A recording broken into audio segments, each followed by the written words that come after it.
আসসালামু আলাইকুম সবাইকে। আমরা এই ভিডিওর মাধ্যমে দেখব কিভাবে ক্রিক হিরোজ অ্যাপ ব্যবহার করে আমরা স্কোরিং করতে পারি। তো আমরা শুরুতেই ক্রিক হিরোজ অ্যাপ ওপেন করব, যে টুর্নামেন্টস, এবং এই টুর্নামেন্টস থেকে ইনডোর ক্রিকেট ব্লাস্ট সিলেক্ট করব।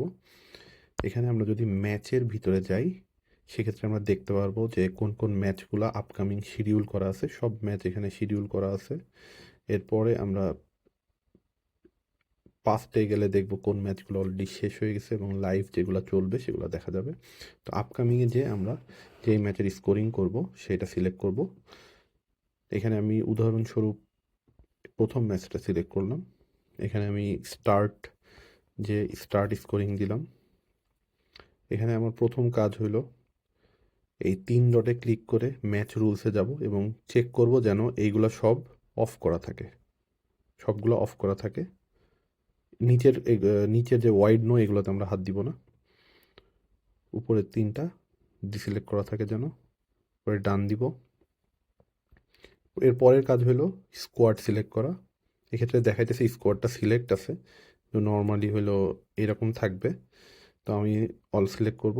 এরপরে 2 জন বসবে, সেই 2 জনকে সিলেক্ট করে এদেরকে, যে 8 জনের স্কোয়াড, এটা সিলেক্ট করবো। এটা ক্যাপ্টেনের সাথে কথা বলে নিতে হবে।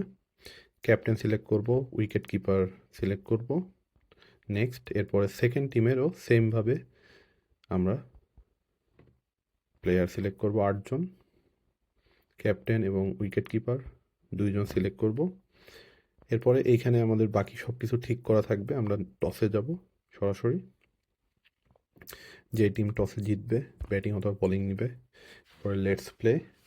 এখন ম্যাচ শুরু হওয়ার পরে শুরুতে আমরা সিলেক্ট স্ট্রাইকার, এখানে যাব। যে স্ট্রাইকিং এন্ডে থাকবে তাকে সিলেক্ট করব। নন স্ট্রাইকার যে, তাকে সিলেক্ট করব।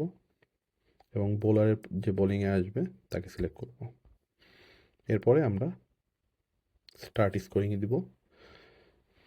স্টার্ট স্কোরিংয়ে এখন এইখানে আমি সবগুলো অপশন একবার দেখাবো। যে কোনো বল যদি ডট হয়, 0 দিলাম। কোনো বল যদি ওয়াইড হয়, ওয়াইড ক্লিক করলাম। এখন ওয়াইড বলে বাই রান যেহেতু নাই, সো 0ই হবে ম্যাক্সিমাম ক্ষেত্রে। যদি কেউ সিঙ্গেল নেয়, এখন দেখেন আব্দুল হামিদ ওর সিলেক্ট হয়ে আছে ব্যাটসম্যান হিসেবে। যদি আমি 1 রান নিই, তখন কামরুজ্জামান রায়হান উনি এখন সিলেক্ট হয়ে গেল। সুতরাং উনি স্ট্রাইক আছে। যে ব্যাটসম্যানটা হাইলাইটেড থাকবে সে হলো স্ট্রাইকে আছে। পরের বল আমরা যদি no ball, for example no বলে কেউ 4 মারলো, দেখি কিভাবে করে। নো +4, এটা ব্যাট থেকে মারবে অবশ্যই, 4 রান হবে। এরপরে ফর এক্সাম্পল আমাদের যেহেতু লেগ বাই নাই, বাই নাই, এগুলো অপশন আমাদের দরকার নেই শর্ট পিচের ক্ষেত্রে। লং পিচে দরকার।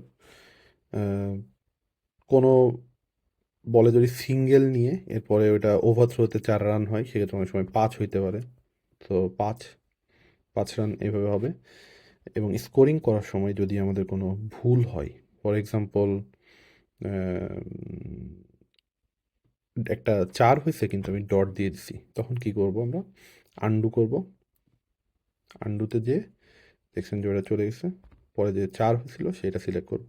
তো আন্ডু আমরা চাইলে অনেকবার করতে পারি, এটা কোনো সমস্যা নেই।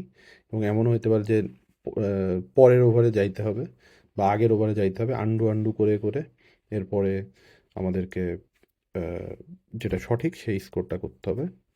তো আমি এখানে জাস্ট ওভারটা শেষ করলাম জাস্ট দেখানোর জন্যে, বল বাই বল। এরপরে প্রথম ওভার শেষ হইলে নেক্সট ওভারে যাবে, নেক্সট বলার সিলেক্ট হবে। এবং এখান থেকে আমরা একবার চেক করে নেব যে স্ট্রাইকার সে ঠিক আছে নাকি। স্ট্রাইকার যে যিনি, সেমভাবে আমরা স্কোরিং করতে থাকবো। এখন আউটের ক্ষেত্রে ম্যাক্সিমাম আউট যদি বোল্ড হয়, বোল্ড ক্যাচ হইলে কে ক্যাচ ধরতেছে সেইটা আমাদেরকে দেখতে হবে। ফর এক্সাম্পল কেউ একজন যদি ক্যাচ আউট হয়, কট আমরা দিব। তো আমাদের ফিল্ডারটা সিলেক্ট করতে হবে যেন এটা এটা আমরা মিস না করি, কারণ ফিল্ডিংয়ের ক্ষেত্রে বা ফিল্ডিং প্রাইস দেওয়ার ক্ষেত্রে এটা অনেক ইম্পর্ট্যান্ট, যেন এটা আমরা দিই। এরপরে আউট হইলে নেক্সট যে ব্যাটসম্যান সেটা সিলেক্ট করব। Continue scoring.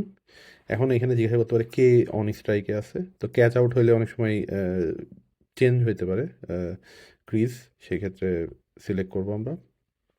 এখন যদি আমরা কেউ 6 মেরে আউট হই, সেই ক্ষেত্রে আমি বলবো যে ডাইরেক্ট আপনারা বোল্ড দিয়ে দিবেন, তাইলেই এনাফ।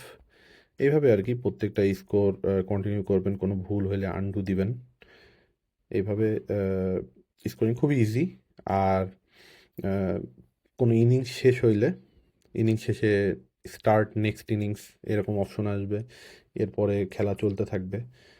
এবং যখন সেকেন্ড ইনিংস শুরু হবে সেমভাবে আমরা কন্টিনিউ করব, এবং ম্যাচ শেষে যখন একটা অপশন আসবে এন্ড ম্যাচ, সেটা দিলেই স্কোরিং কমপ্লিট হয়ে যাবে। এর চাইতে বেশি কিছু নাই। শুধু একটা নোট, সেটা হলো অনেক সময় লাস্ট বলে ফর এক্সাম্পল আমাদের 1 রান দরকার, কোনো ব্যাটসম্যান 4 মেরে দিচ্ছে, আমরা যেন ওখানে 4 রানই দিই, 1 রান না দিই। রান রেটের ক্ষেত্রে এটা অনেক ইম্পর্ট্যান্ট। তো এইভাবেই আমরা আসলে স্কোরিং করতে পারি। আর যদি কোনো সময় স্ট্রাইক চেঞ্জ করতে হয়, একবার ক্লিক করে দিয়ে দিলেই স্ট্রাইক চেঞ্জ হবে। সো অনেক সময় হইতে পারে যে ভুল ব্যাটসম্যান সিলেক্ট হয়ে আছে কোনো একটা ভুলের কারণে, সেক্ষেত্রে জাস্ট সিলেক্ট করে ইয়েস দিলেই